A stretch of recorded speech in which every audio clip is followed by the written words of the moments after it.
হয়ে গেল। হাসপাতালের পরিত্যক্ত ভবনগুলো যেন আমাদের লুকোচুরি খেলার জন্যই তৈরি করা হয়েছিল। হাসপাতালের পিছনে ছোট একটা জঙ্গলের ভেতর দিয়ে আমরা টাঙ্গন নদীতে যাবার শর্টকাট রাস্তা বের করে ফেললাম। আমাদের মাঝে ভয়ের কোনো ধারণাও ছিল না। সমস্যাটা শুরু হলো হঠাৎ করে। আমি আর আমার বড় ভাই রাতের বেলা অদ্ভুত ধরনের স্বপ্ন দেখা শুরু করলাম। কিছুদিন পর পরই ঘটনাটা ঘটতে থাকলো। আমার বড় ভাই ওনার স্বপ্নগুলো মনে রাখতে পারতেন না, কিন্তু ওনার যেটা হতো তার সোজা ভাষায় মানুষকে ঘুমের মধ্যে বোবায় ধরলে যা হয় সেরকম করে গোঙানি আর চিৎকার করে ওঠা। পরবর্তীতে আরেকটা ব্যাপার মাঝে মাঝে হতে থাকে, সেটা হলো উনি ঘুমের মাঝেই উঠে হেঁটে বেড়াতে শুরু করতেন। সবচাইতে অবাক করা ব্যাপার হলো উনি ঘুমের মাঝে 2 বার বাসার দরজা খুলে বাইরে চলে যান এবং ফজরের নামাজের যাবার সময় বাবা ওনাকে বাসার কিছু দূরের একটা কাঁঠাল গাছের নিচে ঘুমন্ত অবস্থায় খুঁজে পান। এরপর থেকে রাতে ঘুমাবার আগে আমার মা বাসার মূল দরজা ভেতর দিক থেকে তালা মেরে দিতেন। আমার স্বপ্নের ধরনটা ছিল আরো অদ্ভুত। আমি আমার স্বপ্নগুলো স্পষ্ট মনে রাখতে পারতাম। স্বপ্নগুলো এক কথায় জীবন্ত। আমার স্বপ্নে দেখতাম আমার ঘরের চারিদিকে কেমন জানি বদলে গেছে, সবকিছু যেন 50-60 বছর পিছিয়ে গেছে। আমার ঘরের চারিদিকে পরিচিত আসবাব কিছু নেই, বরং সেই জায়গাতে আছে সারি সারি করে পাতানো রোগীদের বিছানা। সাদা চাদর বিছানো সেই বিছানাগুলোর মাঝে বেশিরভাগই রোগী শুয়ে আছে।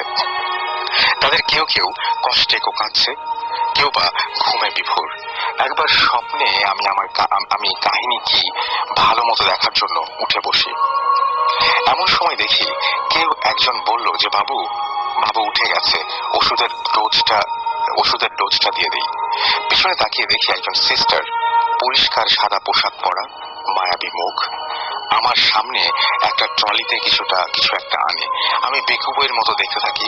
উনি অনেক যত্ন করে কি একটা ওষুধের অ্যাম্পুল ভাঙেন, একটা কাঁচের সিরিঞ্জে ওষুধটা নেন এবং আমার হাতটা ধরেন। এই পর্যায়ে আমি বুঝতে পারি আমার সাথেই কিছু একটা হতে যাচ্ছে। আমি হাত ছাড়ানোর জন্য জোরাজুরি করতে থাকি, চিৎকার করে বলতে থাকি ছেড়ে দাও। ঘুম ভাঙলে দেখি আমার বড় ভাই ধাক্কা দিয়ে বলছেন, কি হয়েছে তোমার? স্বপ্ন দেখছো মনে হয়? খারাপ কিছু? হাত মুখে পানি দিয়ে আসো, ভালো লাগবে। হাত মুখে পানি দিয়ে আসো, ভালো লাগবে। এরপর আমি বাথরুমে যাই। হাত ভরে পানি নিয়ে মুখ ধোবার সময় হাতের দিকে চোখ আটকে যায়। হাতের এক জায়গায় খুব জোরে ধরায় 5 আঙ্গুলের দাগ হয়ে রক্ত জমাট হয়ে আছে। পরের দিন সকালে আমার মা বাবাকে স্বপ্নের ব্যাপারটা খুলে বলি আর হাতের দাগটা দেখাই। আব্বা আম্মা ব্যাপারটা অবাক হন এবং ভয় পেলেও আমাদের সাহস দেবার জন্য বুঝ দেন যে ঘুমের ভেতর হয়তো আমি নিজেই নিজের অন্য হাত দিয়ে এমন করেছি। তবে আমার মা আর নানাকে বলে আমাদের 2 ভাইয়ের জন্য 2টো তাবিজ আনিয়ে দেন। আম্মা ওটা আমাদের হাতে বেঁধে দেন। মূল ঘটনা ঘটে এর কিছুদিন পরে। আমাদের বাসায় তখন রেফ্রিজারেটর ছিল না। পুরনো হাসপাতালের প্রায় সবকিছুই নতুন শিফট করে গেলেও ইপিআই এর অফিসটা আগের ভবনেই ছিল।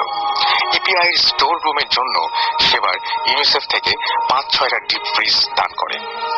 প্রয়োজন না থাকায় সেগুলো ইনস্টল না করে ফেলে রাখা হয়েছিল। ইলেকট্রিকের জিনিস পড়ে থাকলে নষ্ট হতে পারে ভেবে আমাদের পুরনো হাসপাতালে অবস্থানরত ডাক্তারদের একটা বড় ডিপ ফ্রিজ ইনস্টল করে নিজেদের প্রয়োজনে ব্যবহার করার জন্য অনুমতি দেন। বাবা সহ অন্যান্য ডাক্তাররা, আঙ্কেলরা কোরবানির ঈদের আগে ঠিক করেন যে ঈদ উপলক্ষে এবার একটা ডিপ ফ্রিজ ইনস্টল করবেন। সেই সময় ফ্রিজ মানে আমাদের কাছে অনেক মজার ব্যাপার ছিল। আইসক্রিম বানানো যাবে, বরফ বানিয়ে সেই বরফ খাওয়া বিশাল আনন্দের ব্যাপার ছিল আমাদের মাঝে। তো সেই ফ্রিজ ইনস্টল করতে করতে মেকানিক রাত 11টা বাজিয়ে দিল। সেটা ছিল ঈদের আগের রাত। আমরা রাত 11টায় বাসায় এলাম আইসক্রিম করতে দেবার জন্য জিনিস নিয়ে। আমার পার্টিতে করে মার বানায় দেওয়া দুধ চিনির মিশ্রণ নিয়ে যাচ্ছিলাম বাসা থেকে ইপিআই অফিসে, যা কিনা বেশ খানিকটা দূরে ছিল। আর পথের মাঝে 2টা বড় কাঁঠাল গাছ আর লাশ কাটা ঘরটা পড়তো। আমার বড় ভাই আমার আগে